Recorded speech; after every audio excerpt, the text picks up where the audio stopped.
Welcome everyone. Welcome to the first week of what I'm calling the salt box. No, we're not doing a comparative tasting of kosher salt versus table salt and different kinds of salts. It's really a rabbit hole that I've been going down on lately, which is this idea of salinity in wine. You've heard me talk about, and we've tasted many wines where we've described as salty or having a saline quality to the wine. But I've been kind of this has been a hotly debated topic in the wine world, but I really wanted to kind of understand it better. And this was an excuse for me to get real nerdy with it, and then I'm just taking you guys along with it. So hopefully, this will get you all a little better understanding of what you're tasting when you're tasting kind of that salinity, minerality, things we call it, that kind of rocky nature of the wine. But yeah, so it's my attempt at that. But even if you didn't want to, or if all that salt nerdum bores you, at least you have four delicious, cold, high acid whites to drink in the middle of the summer. So at least there's that. So we'll get more into it once we get started. But let's start with some announcements. So before we get into the wine, Kids Club goes live tomorrow. So these are all the wines that we tasted last month. So the Castilla y León box. So those four wines are all available, as well as there are a few other ones that I'm going to put on there. There's quite a bit of Raul Perez wines that are going to go on there as well. So check it out. That email will go out tomorrow. Yeah. Besides that, I don't really have much announcement. So yeah, there's that. Cool. Let's get into the wine, which is this. So we're kicking it all off with the bubbly. So we got Caneva, the Nani, Fondo is what we're tasting today. It's a non-vintage wine.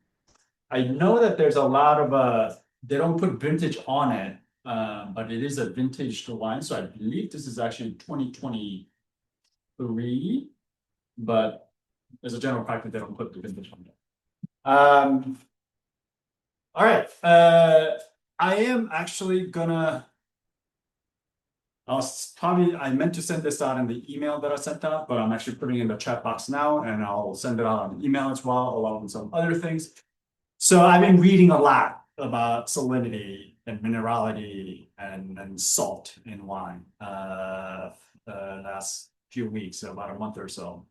And there's a lot of crap articles about it out there. There's some really nerdy scientific research that's been done. So I'll send some of those out for those of you who are just as nerdy as I am. But I think this article, I just put a link in the chat box by a wine enthusiast. I think that article does the best job in terms of kind of contextualizing, putting a framework around what exactly salinity is and what it is that we're talking about.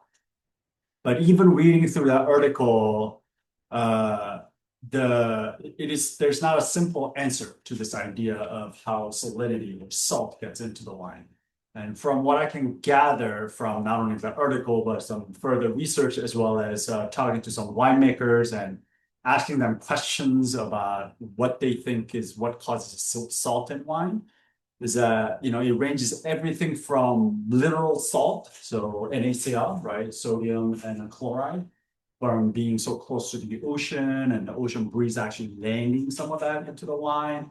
The water level, whether it's like a drought year, causes the salt level to go up in soil and because of transport. There's also a lot of ideas about some varietal, innate varietal characters. So certain varieties just tend to express salinity better, or at least this idea of kind of like a savoriness. But it also has a lot to do with the acidity. So acidity, textural thing, phenolics, all these things play into it, the pH. So all of that combined is what essentially leads us to this idea of salt. So it's not like if you were to actually take a lab test of a wine, you're not going to find actual salt, NaCl, in the wine. In some wines you could when it's really actually close to the proximity to ocean, and some of the sea actually salt in the air could blow and land up on the skin. So when you actually make the wine, you could end up a little bit in the wine. But really, what I'm gathering is that the salinity, this whole kind of a concept of salinity, is really our perception. It's actually our sensory perception of what we perceive as kind of a savory thing. And it is influenced hugely by many different factors. It's not just a simple salinity. So my job or my aim this month is we're going to taste one wine each week, and each week we're going to talk about what I think is causing that sensation of salinity, our perception of salt, salinity in that particular wine. So, and each week there's going to be a different kind of mechanism and method in which through the salt or the perception of salt lands in that wine. So hopefully all of that will give us a little more appreciation and understanding of how this works. But yeah, here we are. Here's my attempt at getting real nerdy in the middle of the summer with wines that I like to drink, which is a high acid salty wines. So anyways, as always, let's start with a map. As we always do. So here is a map of Italy. So what we have today is called Fondo.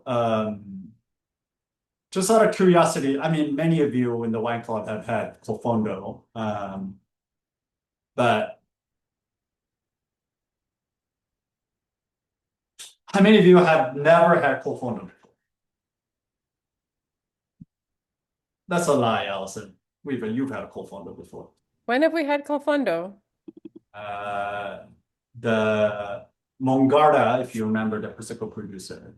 I've had a Fondo from there. I've had their Fondo at the wine prom, which you've had.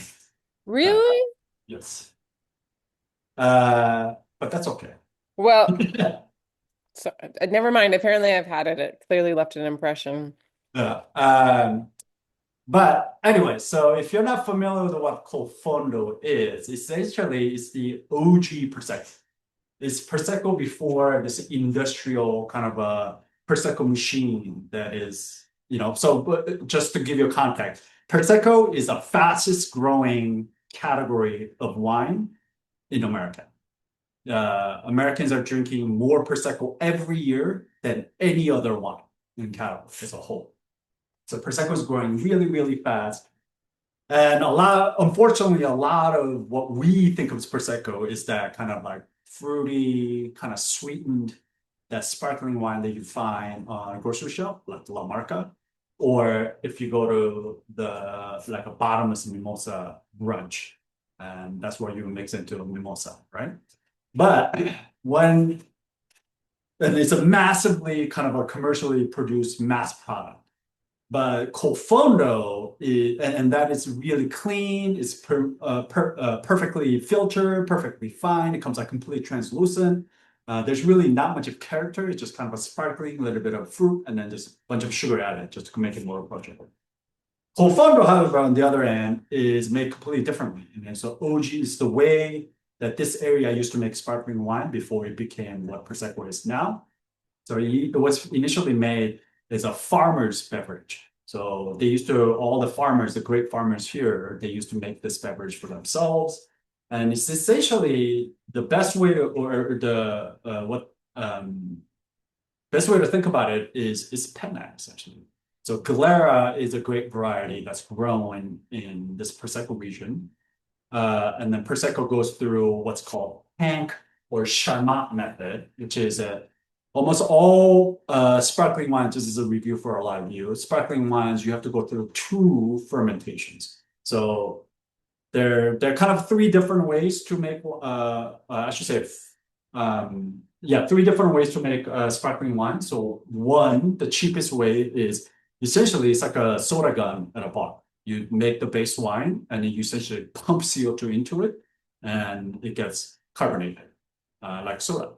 That's how like Andre is made. That's how Corbel is made. So there's like a cheap bubbles iron. That's how those are made. 2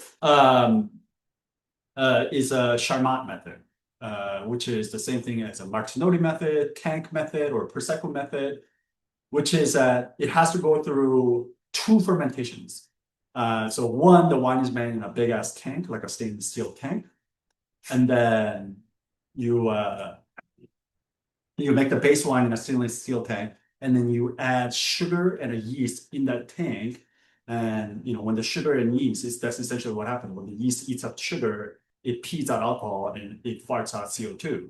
And the whole CO2 tank is capped, so there's nowhere for gas to escape, so it melts into the wine, and that's how wine becomes sparkling. And that's prosecco. It's all done in one single tank, and that's why it's called tank method. There's now the whole point of a prosecco method is to make it quick and fresh and youthful. So the wine profile seems to be a lot more fruit-driven, fresh, and youthful. Now the final method is a champagne method or traditional method, method champenois, which is and the cava is made the same way. The second fermentation takes place inside the bottle. So you make the base wine in a stainless steel tank or oak barrel or whatever you want. And then you put that wine inside the bottle, you pitch a little bit of yeast, a little bit of sugar, and you cap it with a crown cap. And then you let it sit. And then again, yeast does its thing, farts out CO2. CO2 has nowhere to go because the bottle is capped with a crown cap, melts into the wine, becomes sparkling. And then you let it, at some point, the wine runs out of sugar. So the yeast cells die out in that bottle. And then those lees, the dead cells, you age the wine on those lees for a very, very long time, usually 3 to 5 years for the base levels champagne. For vintage, we're talking about 8+ years. You age it on those lees, and that's how champagne and cava gets its flavors from sitting it on those lees, the autolytic flavors that we talk about, right? And then you disgorge it, meaning so you turn the bottles over time, so all the lees are collected at the top of the bottle. You dip it in a ice cold, like a brine solution, so you form a little ice puck with all the dead cells inside of it.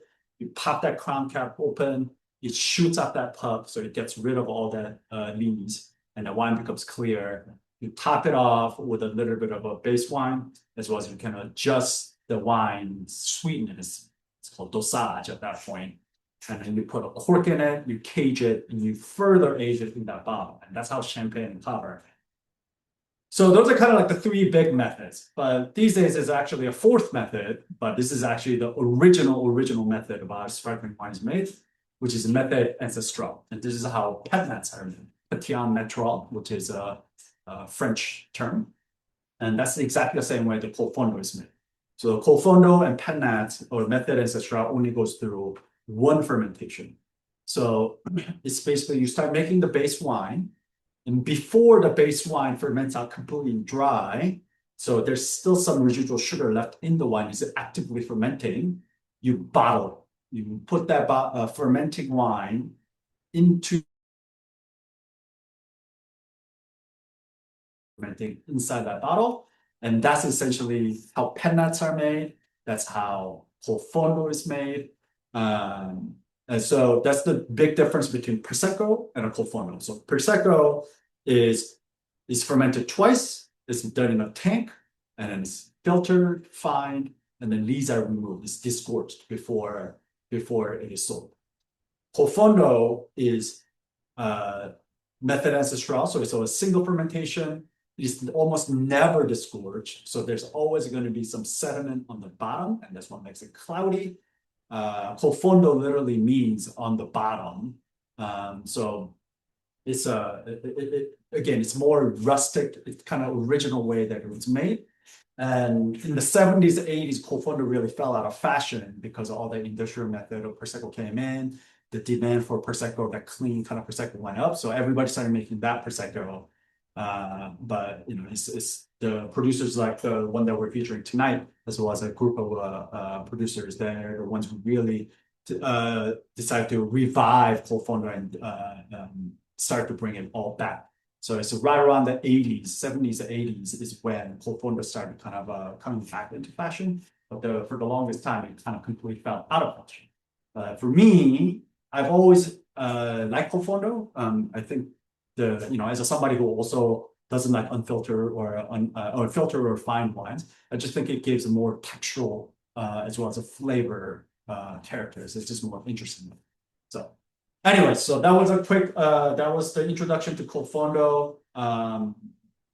So it's made from the same grape from the same region, just the production methods. So let's talk a little bit about where it comes from. So obviously, Prosecco, we're talking Italy, and where we are is in Veneto.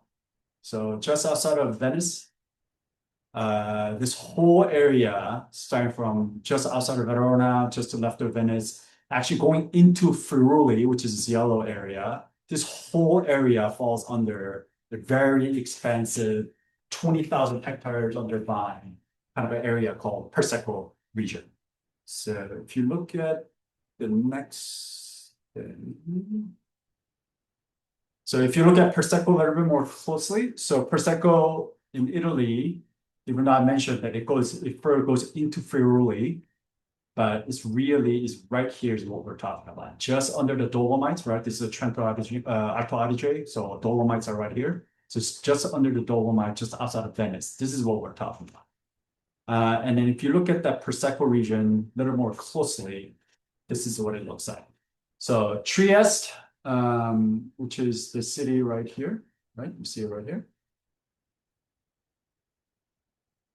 So you see how this is a Friuli, but this is also Prosecco DOC. So Prosecco is not necessarily geography based, even though almost all of our made here in northeast of Italy, none of it is made in the south. But it's really a designation of production method rather than a geography. Kind of like cava, right? Cava can be made in Catalonia, it can be made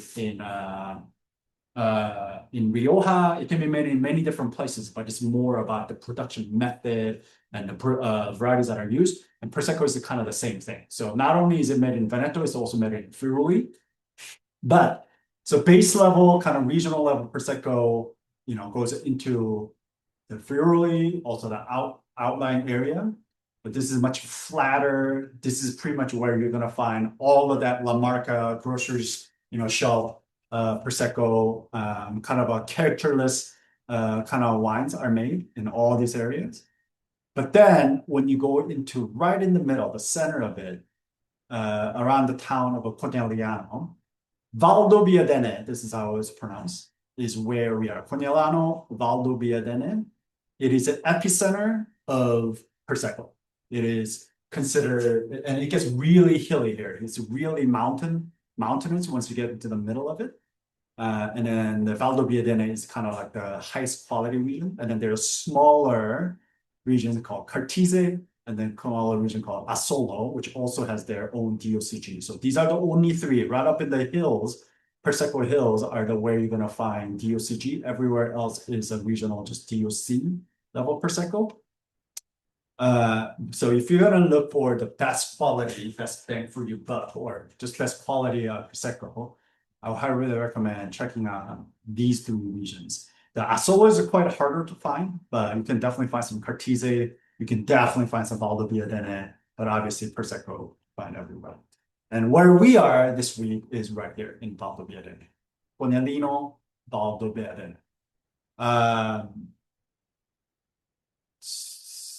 Let me see. Just to give you an idea, this is what it looks like. This is how mountains, how hilly it becomes. I mean, look at all these vineyard sites that are in Prosecco Hills. There's another just rolling hills of vineyards. I've never been there, but it's supposed to be a beautiful, beautiful area. Unbelievable for cycling as well. I actually want to do a cycling trip through Prosecco, which would be super fun. But yeah, this is kind of like what it looks like. Very wild. This is actually Caneva di Neri's vineyards. I mean, just look at how steep this thing is. So pretty much when you get into the Valdobbiadene in the center of it, the machine harvesting, machine farming is pretty much impossible because you can't pass tractors through this steep slope. But just the whole area, this whole Prosecco area, you see how close it is to the Adriatic Ocean right here. I mean, Venice is right here, and we're talking about just mountain regions right up here. And right up here is the Dolomites, and this is where the Alps come down from Swiss and the Italian Alps, right? So the climate-wise, this is where it kind of transitions. You get that kind of a oceanic Mediterranean influence coming in from the Adriatic Sea, but then you get this alpine winds and the cold air coming down from the north, and those two things kind of meet. And every time we talk about kind of quality wines, or a place for a really great grape growing is when those kind of two influences meet, right? Like during the daytime where there's that kind of warmth that comes in to help with the ripeness, but then the coldness that comes in to keeps the wine fresh and then acid high. And that's exactly what happens in those Prosecco hills. And the diurnal shift that we always talk about, the temperature difference between daytime and nighttime is also varies quite a bit here. So all that ripeness plus all that cool air and the diurnal shift is essentially what makes this place a very, very good place for growing quality grapes. As you saw, steep south-facing slopes, often requiring hand harvesting, maximize sun exposure.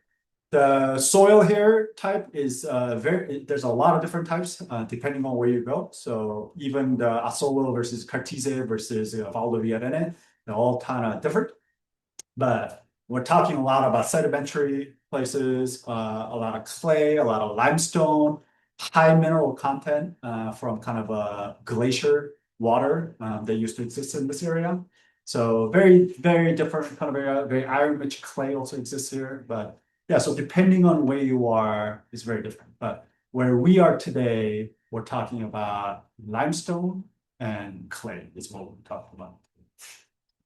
So let's talk about who makes this one, which is, so this is a dad, Giovanni Canello, and he's the fourth generation winemaker who kind of put Caneva de Nani on the map.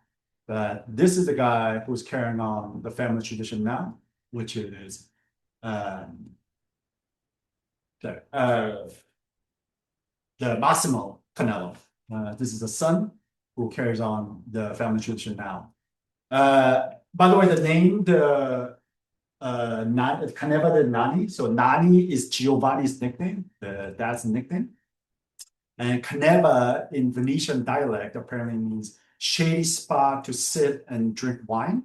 So Caneva de Nani is like a shady spot of Nani, or the Giovanni's shady spot to drink wine is essentially the name of the, just in case you're wondering. So the Canello family has been growing grapes here in the mountain for 5 generations, making wine for themselves all along the way. They never made it commercial until 1971. So their first commercial vintage was 1971. Massimo that I mentioned, the son is now at the helm, continuing a tiny organic-minded hand farm family tradition. They farm 6 hectares, which is tiny, especially in Prosecco, where kind of our co-ops and industrialization kind of essentially run the game.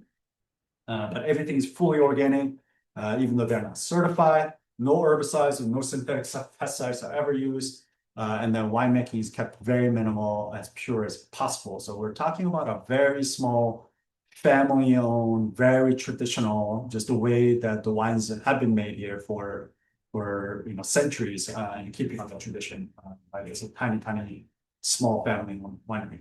Let's talk about what makes this. What is this wine? So this is 100% Glera. Which is the name of the variety. They also changed the name to Prosecco grape as well. So now it's Glera or Prosecco, both are the same thing. All organically farmed, growing in possibly steep hills, growing on 300, 500 meter above the sea level on limestone. So this is, like I mentioned earlier, single method ancestral, unfiltered, unfined, it's not disgorged essentially, but the very first fermentation takes place inside a temperature controlled stainless steel. And then before the residual sugar, before it ferments out completely dry, it gets bottled in the bottle that you see, and then let it finish fermenting inside that bottle. And then it's unfiltered, unfined, so there will be sediment in the bottom. I said this in the email, so I didn't shake up my bottle, so I poured the very first glass, and it comes out pretty clear. I recommend that you try clear portion of it, and afterwards kind of swirl it and get the kind of knees into it, and you see texturally, flavor-wise, how it changes. because it does change. And for me, I personally like that better, but it's not that one is better than the other, but it's just a matter of preference. So let's get back to what about this wine is salty. And then we're going to talk about, obviously when we're tasting it, we'll talk more about it. But why does this wine taste salty, right? So sometimes, like I mentioned, it's actual dissolved salts, right, from the ocean, which is next week. Next week we have a bottle of Albarino from Rias Baixas in Galicia, Spain. It is literally pretty much right on the ocean. So there's an actual ocean breeze that comes in. There's actual salt that ends on the leaves and the skins of the grapes. But this is nowhere even near ocean. I mean, yes, Adriatic Sea is there, but it's up in the hills, much further inland. So it's not that. So why is it that this wine tastes salty, right? But more often it is actually the interplay I mentioned earlier. I mentioned there are many different factors that kind of go into it. There's acidity here, really high acid, helps with the wine coming off more savory. It's fully dry. The sugar in wine also turns down the savoriness of the wine. So the fact that this is bone dry also helps. But really, more than anything else, why I think this wine tastes salty is the lees, and that's why I picked this one. So the fact that this is called Fondo, right? And so if you were to take Prosecco is not really known for its salinity, but one, because it has added sugar. So again, it's not fully dry. There's some residual sugar, so it turns on the savoriness. But the lees aging here, the fact that this is not disgorged and then all those lees are staying inside the wine, I think is what is essentially giving this wine a lot of the kind of salty savoriness. Almost all pennas have this kind of a saltine cracker kind of a thing. And this wine definitely has some of that too. And this is essentially what happens when you sit wines on lees. And then you may be wondering then, and this is where my mind went too, then why is it that champagne or cava, who also sits on lees, we don't often talk about super saline, but there are some champagne that has that salinity, like especially like the Blanc de Blanc, really high acid, really chalky, minerally champagnes, also has a little bit of savory, salty kind of quality to it. But the fact that I think is the way, the amount of time it also spends on the lees, I think it makes a difference. So they're both kind of this kind of bready, yeasty, kind of a savoriness that runs through here. But when champagne sits on the lees for as long as it does, right? It's a minimum 3 years for non-vintage, minimum 5 years for vintage, but oftentimes much longer than that. All that autolytic flavor goes from that kind of like a saltine cracker beer kind of a thing to that brioche, baked dough, bread, toast, that kind of stuff. And I think it's tough. Because oftentimes whenever I taste Petnat or Fondo or these kind of wines that have had least stirred into it, I often get saltiness, but it comes off more as like a saltine cracker rather than like a brioche. So that's the difference. But to me, it's the lees, the high acid, and also the bubbles, that kind of textural things I think helps here as well. But to me, it's the when you sit wine on the lees, it pumps up the savoriness. Sometimes we talk about like cheese rind. So it's not necessarily even just the salty stuff, but it's that savoriness, almost like kind of umami nature of the wine. I mean, if you look back to our sherry box, remember the wines that were aged under floor? And I mean, pretty much all of them have saline nature to it, but particularly the ones that are aged under floor, they had really pronounced salty kind of a saline quality to it. And again, it's the same thing. It spends all that time in contact with dead yeast cells and the lees, and then that's what essentially what gives it this kind of a salty kind of a thing. So, anyways, so here's the first one to explaining how salt or our perception of savoriness and saltiness gets into the wine, which is lees aging. So yeah. Cool. Any questions about any of that before we get to tasting it?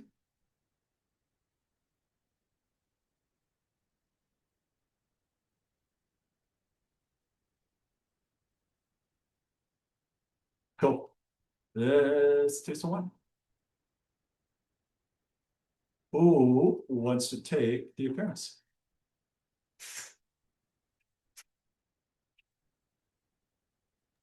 I'll take it. Excellent.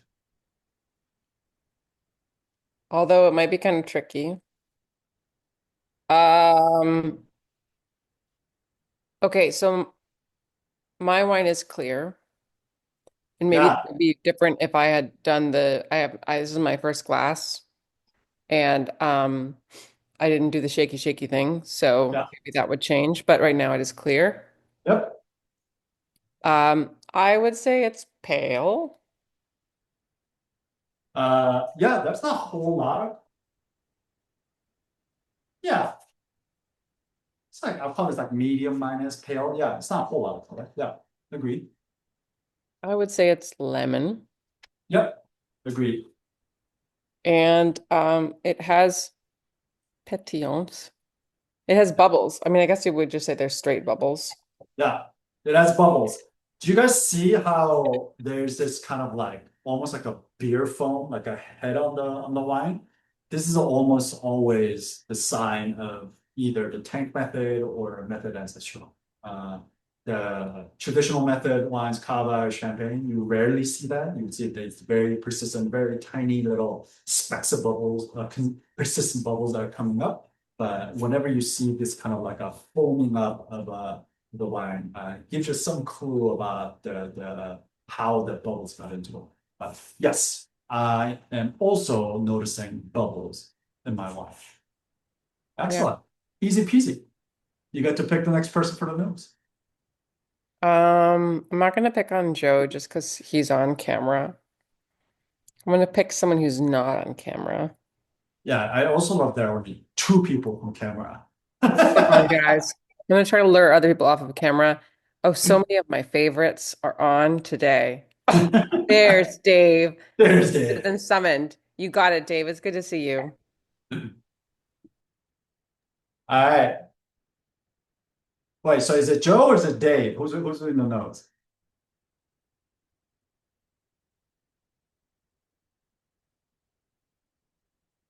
Dave, we can't hear you.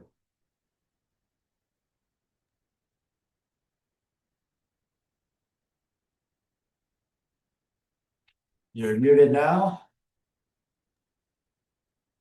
You're unmuted now. Say something? Yeah, nope. Right? It's not just me, right? You guys can't hear Dave either, right?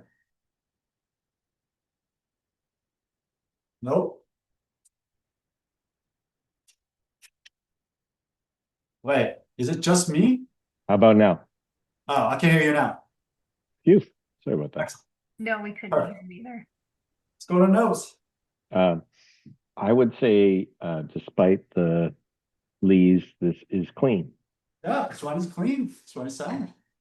Intensity.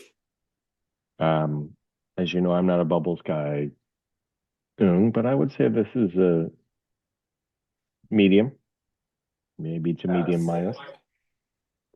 Yeah, like right here, just like an inch off the glass. So I'll call this medium as well. Medium intense aromas. Oh, what do you get? I mean, a very light apple, There's some maybe apple. a Yeah. little pear.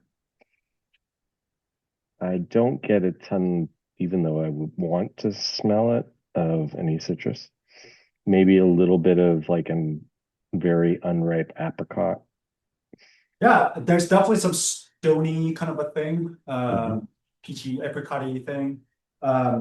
This is to me, what's interesting about this wine is citrus nature is that like I get lemon, but like I get a lot of that kind of pithy, kind of like a white part of lemon as well. Yeah, it's not terribly strong in that way. Yeah. I Um, mean, you could convince me that there was, yeah, something else tropical here. I get a little bit of this blossomy. I get a touch of floral here as well, but mostly citrus, touch of stone fruit. I Yeah. do think that grapefruit is a good call, but yeah, this really this citrus and stone fruit is here. Hmm. Uh, Got it. tropical? I mean, a little bit. I mean, you could probably convinced me there was either a pineapple or a melon here. Yeah, I was gonna say like star fruit or like salted pineapple or something. It's not very strong, but it's sort of in the background. Yeah.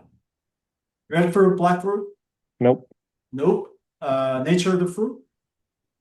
I would say not ripe. Yeah, I mean this is fresh. There's nothing overripe.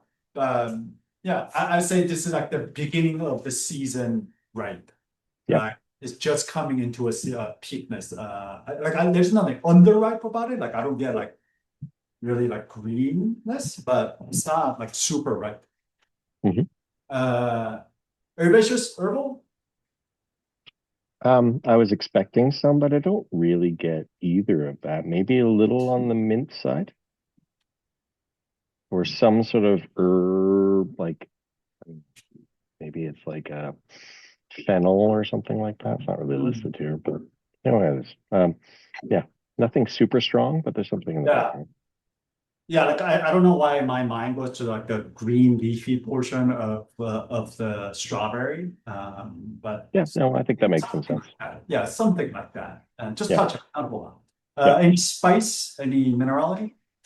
I smell a little flintiness on this. I got red rocks. Yeah, good rocks here for sure. Yeah. All right. Any secondary?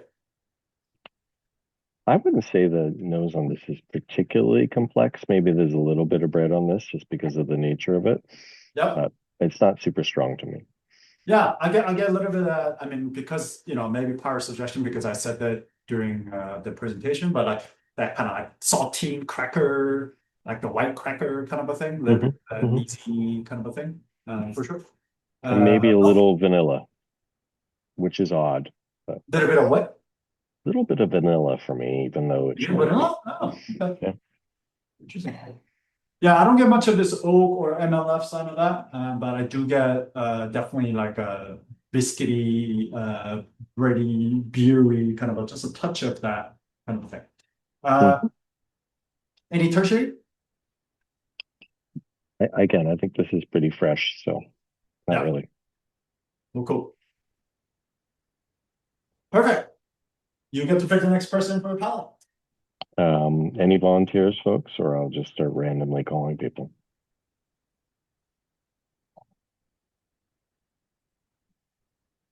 That'd be a no. All right, Jamie, you in there? That'd be a no. I did not show my bottle. I've been Okay. checking it and it's not. No worries. I don't think I'm going to be able to open it tonight. Yeah, well, somebody I only just put take it in, notes like, for next time. 2.5 hours ago. It's just not cold yet. Got it. Cecilia, you're next on the alphabetical list for me. Sure. Sorry, I'm in the middle of doing dishes. All right, start with a palette. Okay, can I pour a little more? Give me a sec.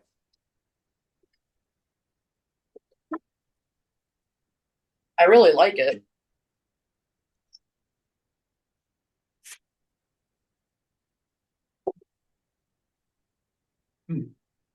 So this is very dry.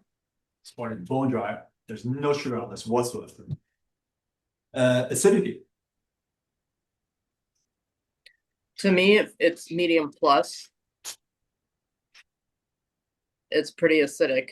Yeah, Delicious. it's got ripping acid on there. Like, Yeah. yeah, it's like borderline high, medium plus, for sure. Tannin. We don't have to talk about tannin. Yes, we don't have to talk about tannin, but I will say the thing. So you, especially with prosecco, you're not going to see a whole lot of a skin contact. You can separate out the skin quite easily or quite quickly after it comes into solid. But in general, Glera has some, it's not low on phenolics. It's naturally pretty high in phenolics. And sometimes that phenolics express itself a little bit more than others. And I think this is definitely that. occasion. And Yeah, I also, I'm getting a little grippiness, but I don't know yeah, if it's the bubbles or what. But yeah. So I get some of that phenolic grip on this thing, on this wine a little bit. And then we'll talk a little bit more about like the bitterness that comes in on this thing. And I actually think that's adding to that, again, that savoriness of the wine, making it appear even more salty. So yeah. So I won't go as far as like calling out a tannin level on this, but I will say there's a little bit of like a phenolic grip here. There's actually some phenolic bitterness and a phenolic present. yeah. All right, alcohol. Um, I feel like it's medium. I didn't look at it's 11%. Yeah, Yeah. medium. Yeah, that'd be like a lower end of medium. That'd be Yeah. even more into medium minus. But yeah, not high in alcohol. Mm-mm. Body. Um, like a this is like a two percent, 1%, like medium minus, I think. Yeah, I was gonna call this medium minus as well. It's like 1%. The bubble kind of gives it a little bit of like creaminess in your mouth, Yeah, and then maybe it confuse you with the actual body, but the body itself is not super heavy. So I'll call this about medium minus 1% myself. yeah. And Bubbles throw me off. yeah, mousse. Yes, it is. I guess it's coming up from the bottom. I don't know if this is called creamy or delicate. Yeah, I mean, I'll call this creamy. This is the part that I am least satisfied. I mean, there are a lot of parts of the grid that I'm very not satisfied with, but I think mousse, particularly putting the nature of the bubbles in just into these three buckets, I think is a very disservice to the mousse. But yeah, for this intents and purposes, really, I'll call this creamy. I mean, the way this is like I've said this before, but these lingos, the vernacular and the vocabulary that we use in the grid, it's like a code for song to like indicate to each other what's happening, give each other some clue. So like when you're saying delicate, initially like what we're essentially saying is that it is a method champenois traditional method.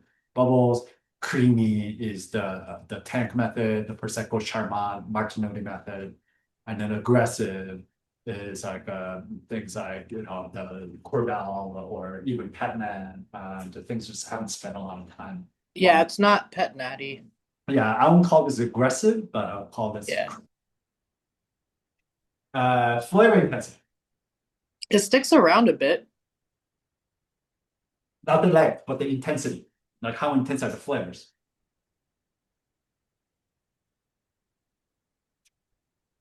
I medium to medium plus maybe, like high end medium to me. I'll call this about medium. Yeah, I'll call this about medium as well. Just kind of the nose. It's like, inch off the rim, but not far enough to call it go into medium plus. So high in the medium, low in the medium plus. But yeah, I'll call this medium right about now.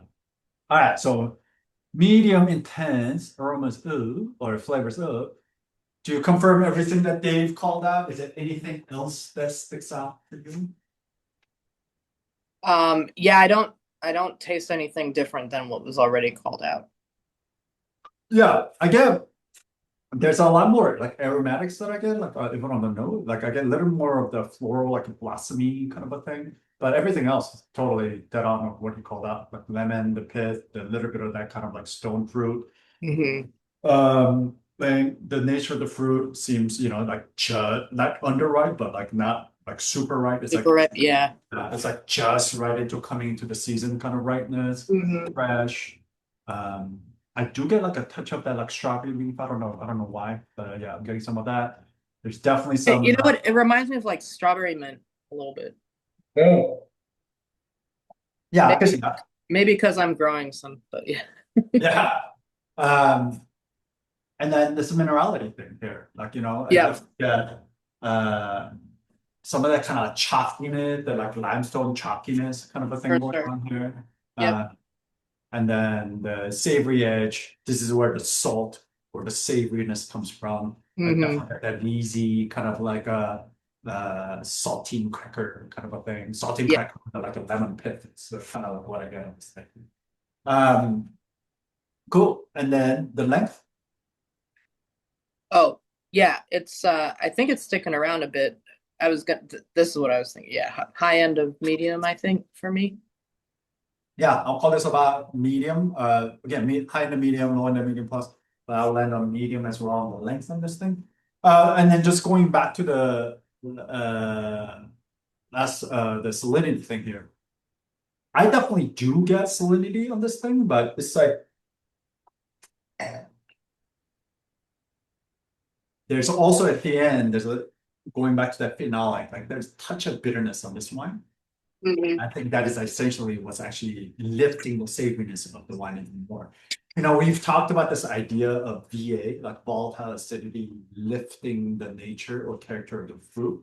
It makes the fruits appear or makes us perceive the fruit like brighter and poppier and more high tone. And I think the kind of the bitterness, the phenolics kind of do the same thing with the savoriness. And then it aligns with a lot of the research that I've read, which is that when there is more phenolic bitterness and phenolics present in general in wine, it tends to appear, tends to make the wine appear more savory. Or it's salty. So cool. Finally, bring us home. Bring us home. Would you how good is this wine? And would you age it? So I think I think it falls into good. Yeah, I mean, let's go through it. Things were Do you think this mostly wine- medium. Do you think this wine is balanced? Yes. Intensity, we called it medium on the nose, medium on the palate, so medium. Complexity, what would you call that? It's like medium plus complexity, I feel like, yeah. I mean, we didn't have any tertiary, maybe we have some secondary kind of. Secondary. Yeah. But yeah, fruit, it's got some flower, it's got some apricot, citrus, but a little bit of minerality. Not hugely complex, but nothing either. So they're like high end of I like everything in this wine is like ending in the high end of medium, lower end of medium plus for me. Yeah, and it's way better than your standard prosecco. So yeah, I'll call complexity wise, I'll also call that medium. And then the length, we also called it medium. Medium. So Yeah. pick an average of all of that. We're landing pretty much in the average of medium. So I'm gonna call this good. This is a good quality wine. Would you age this? The acidity, I think I'd be interested in what happens in like 5 years, but I know that this is a super long aging. Yeah. I mean, The cap would scare me. Taking that cap off was a little scary tonight. that popped up quite a bit. So it's also because it has not been discouraged. Scary. Yeah. Especially with undiscouraged pennets or any sparklings, I highly recommend you do it over the sink. I did, yeah. Although my window's over the sink, and I was like, I hope I don't break the window, but I didn't. So. But in terms of aging goes here, yes, the acidity is here. It's not going to fall apart anytime soon. But in general, Fondo, even prosecco, or just pennets of method ancestral made wines in general are not necessarily meant to be aged for long. Just meant for immediate consumption, kind of youthful approachability is basically what they're known for. So I wouldn't age this for long. I think this would be perfectly given the acidity level. I don't think it's going to fall apart anytime soon. 2 or 3 years. But yeah, drink it now. Just get it, pop it open, chill it down, get it as cold as you can. Then it wouldn't last 5 years in my house anyway. So. Cool. Good job, everyone. Any questions? It's way too easy to drink. Yeah, it goes down pretty easy. Excellent. I also forgot to tell you this, and this is the most Italian shit you're gonna hear, which is, so I asked my importer why this was not a Valdobbiadene, it's not a Prosecco Valdobbiadene DOCG. right? Because they're actually in Valdobbiadene. Fruit all comes from Valdobbiadene. They're in the most prized portion of prosecco, yet this wine is not. So why? So apparently, according to a Italian wine law, Valdobbiadene or prosecco in general, they couldn't even put the name prosecco on there, or they could have put prosecco on there, but the Valdobbiadene, you cannot put it under a crown can. It has nothing to do with the wine itself, but purely the enclosure method. And the winemaker was like, well, champagne ages in crown can before you put the cork in there and bottle ages. So if the best sparkling wine in the world can age their wines in crown cap, why can't we age our wines and make our wines in the crown cap? But as currently stands, Valdobbiadene does not allow the crown cap or the wine from there to be crown cap. Talk about bureaucracy and fucking, yeah, anyways. So he could have put it as a generic, like a Prosecco DOC, but he also did not want to do that because he wanted, like, I mean, the whole project is essentially to bring awareness to Fondo. So by calling it a Prosecco, he thought he was a disservice to the work that he was doing. So he decided to actually let go of DOCG designation and call this just a generic Fondo. There's not any DOC or any appellation designation on the label at all because you can't. Because the Valdobbiadene DOCG will not let them. So there you go. The politics of the wine world. Anyways, any other questions?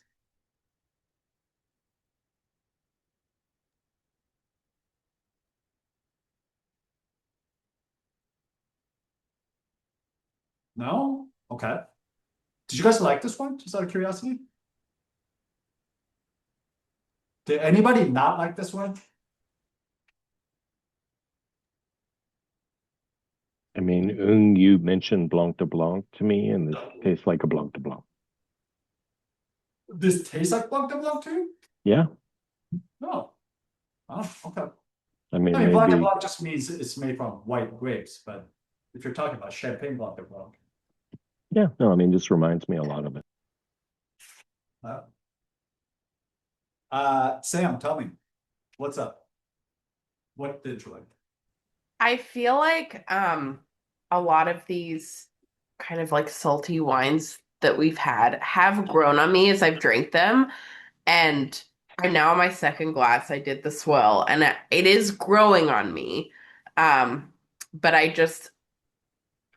I don't know. I don't think the salinity is always like my favorite thing. So I think it takes me a minute. I mean, it's interesting because you're also saying champagne. I mean, champagne's got quite a bit of a savory thing running through.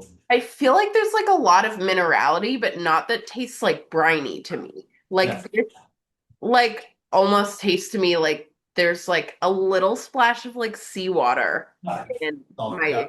my sparkling wine, you know? Yeah, totally.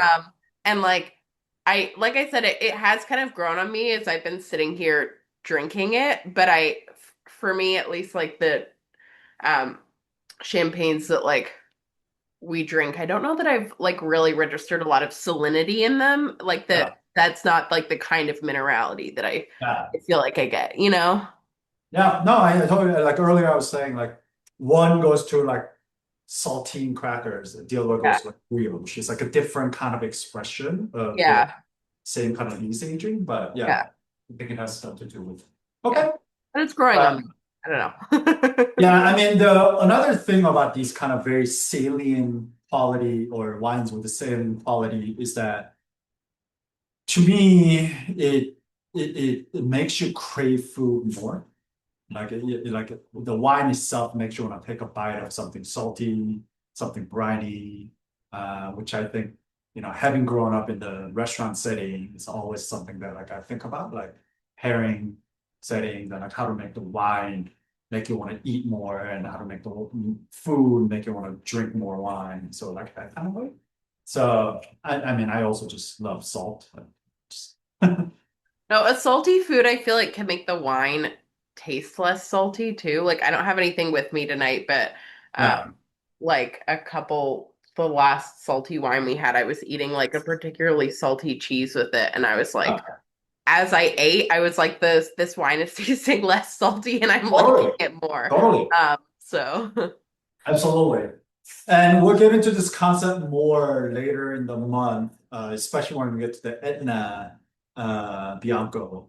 But so the Italian, came from an Italian importer, and then the Italian importer actually put the question out to her producers and got the voicemail back. So she like played it for me. But Italian winemakers in the Italian winemaking culture, um, there's they almost don't like to use the word salty because salty is apparently a fault in wine. They're like, when the wine is salty, something has gone wrong. Like wine should not be salty. But the word that the Italians have is sepe, which I think of it as what I'm interpreting that as is uh,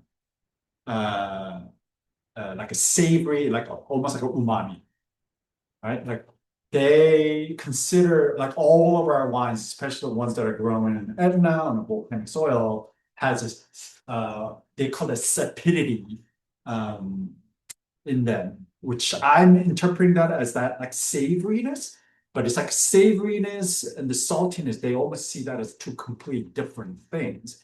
And it kind of aligns with a lot of things that I'm reading, which is that, a lot of these wines, it's just our perception, our palate, human palate perceives the wines to be quote unquote salty. But if you were to actually run a lab test, there's no actual salt in them.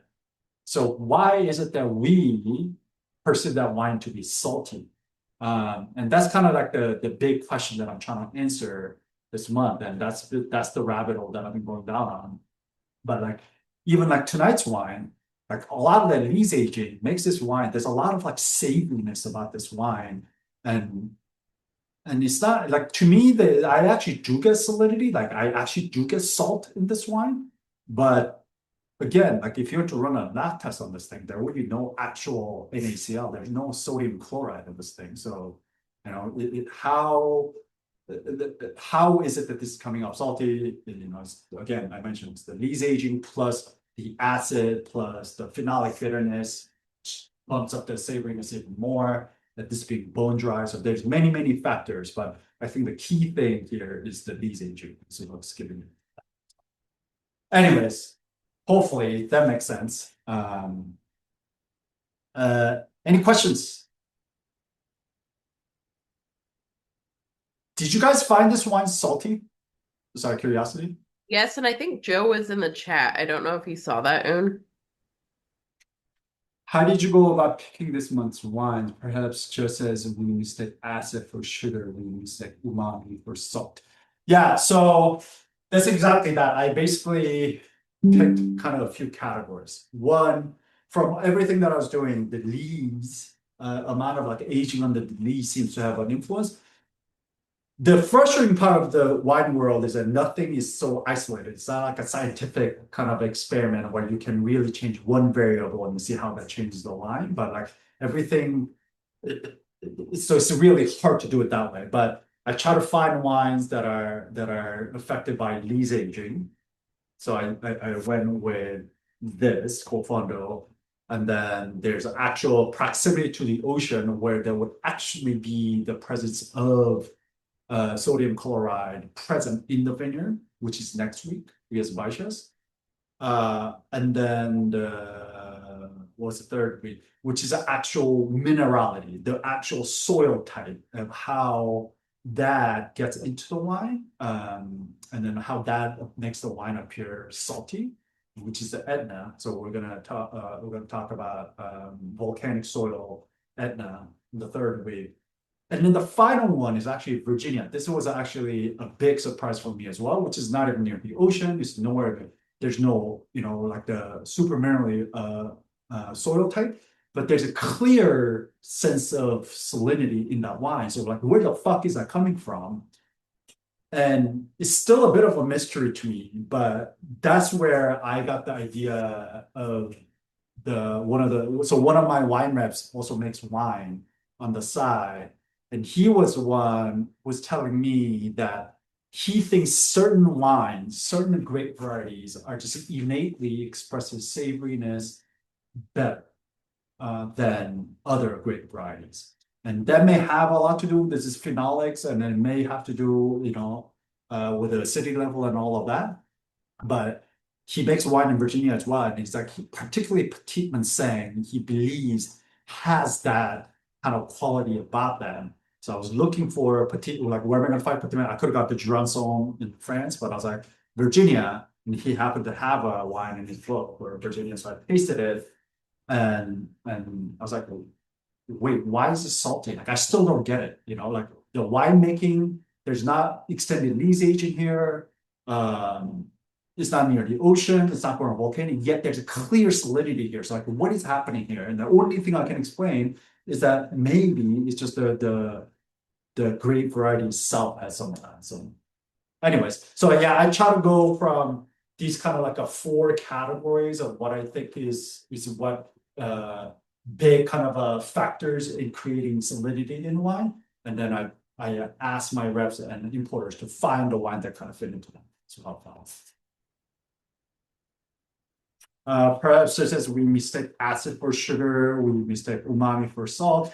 No, absolutely. I mean, that's the whole idea is that like, that umami-ness is the savoriness. And I think that's what what I think the Italians are talking about, Italian wine they're talking about. Like, my wine is not salty, it's sepid. I forget, I think sepid is the word that they use. Which I think is what they're talking about is the umami, the savoriness. So yeah. Anyways, let's play everybody's favorite game. How much do you think this wine is on a retail shelf? How much would you be happy paying for this on a retail shelf?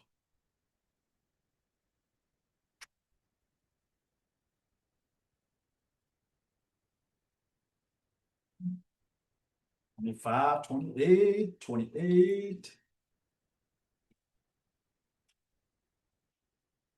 25, 28.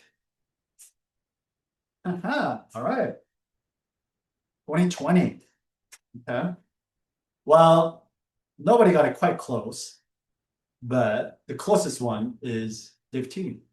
This would normally be $21.75 on a retail shelf, but because I'm getting this on a deal for you guys, this is going to be coming in at $18.38 on case bar.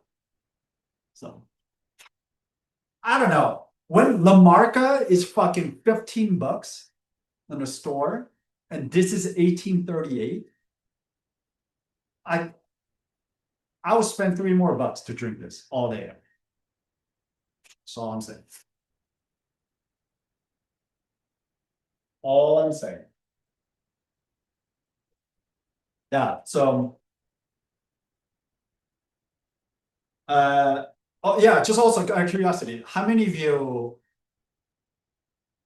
yeah, like what's your impression of Fondo versus Prosecco? And I know if I'm comparing this to the grocery Prosecco, obviously, but like if you ever had like a good Prosecco, there's clearly a very different, to me, like very distinctively different flavor profile between Fondo and Prosecco. Like Prosecco is way more fruit forward, it's a lot more clean. This has a lot more texture, a lot more savoriness, less fruit. And then not that one is better than the other, but they're two very different ones. I'm just curious what you guys think about the difference and which one you prefer, I am not a Prosecco fan, as you know. So I would say I enjoy this more than like the Proseccos that we've had in Wine Club, like even the good ones. And I think it's just, I don't think it's like a quality thing. I think it's just a personal preference thing, but I really enjoy this. And I, at best, have like thought the Prosecco is fine. Like I don't, like I'm not mad I'm drinking it, but I'm also not mad buying bottles. And I find this to be delicious. I actually think doing a full-on, Dave T's gonna hate this, but full-on Prosecco box would be interesting because I actually think Prosecco is a very terroir driven wine, at least in that hilly part. The Asolo versus Cortese versus Valdoviadene versus generic Prosecco, like they're completely different ballparks. They're Mhm. very, very different wines. To be able to like travel through that region and tasting the different soil types and all that, I think would actually be really interesting and fun to do. Also because like we as Americans, our perception of Prosecco is that terrible fucking Prosecco that everybody gets, you know? But the real Prosecco from the hills is serious stuff. It's really, Honestly, I wonder how much of the, I thought it was interesting when you said that Prosecco is the fastest growing wine consumption, and I wonder how much of that is driven by Costco, because isn't Costco like the biggest yeah, wine seller? And they yeah, have like 6.99 Prosecco, yeah, it's like DOC or whatever. Um, yeah. and I don't like it. I don't really love Prosecco in general, but like I think a lot of people consume it. And it's obviously not total crap if it has the DOC, whatever it is. Yeah. Yeah, I don't know. I would be curious how much is driven by that. Totally. I mean, it's in general, in my opinion, as on Kava hasn't gone up that much, but it has. But in general, Kava and but particularly champagne, the price has gone up so much. And it's gonna cost more because it takes longer to make those wines than Prosecco. Prosecco is tank method. You can, you don't have to age it. And then I was in Spain Oh, and the cava was so cheap. yeah, Like we went to a winery and the cava was quite good and the bottle was like 15 euros or something like that. I mean they had higher end one, but the basic one was quite yeah, good. And I was thinking like, oh my gosh, the wine in the US is getting so expensive. Now you could also buy like 5 euro like cava from the grocery store that was total shit. So like right. I understand this range, but the bottom of good was much lower than it is here. Yeah, the quality floor is so much higher. Uh, yeah, so I do. I mean, it's all that brunch, all that, as everything else gets super expensive as a traditional method champagne, sparkling wines get super expensive. Prosecco, you are able to keep the price rather low still because you can just pump it out so quickly. Um, so I think that plays a lot into the wine, but the downside of all of that is that it's like a competition for lower quality. It's all about volume and quantity versus quality and do something that takes longer, even though it's more expensive. So there's that. I saw your comment there in the text about fried chicken. Absolutely. I think this is like I think put it in the pairing guide, which is Korean fried chicken. A little bit of that like gochujang sauce, a little like salty, sweet, spicy kind of a thing. I think this is exactly that.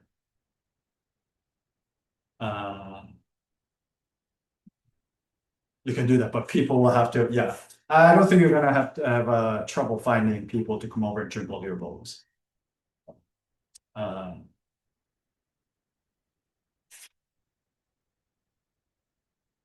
cool. Any other questions?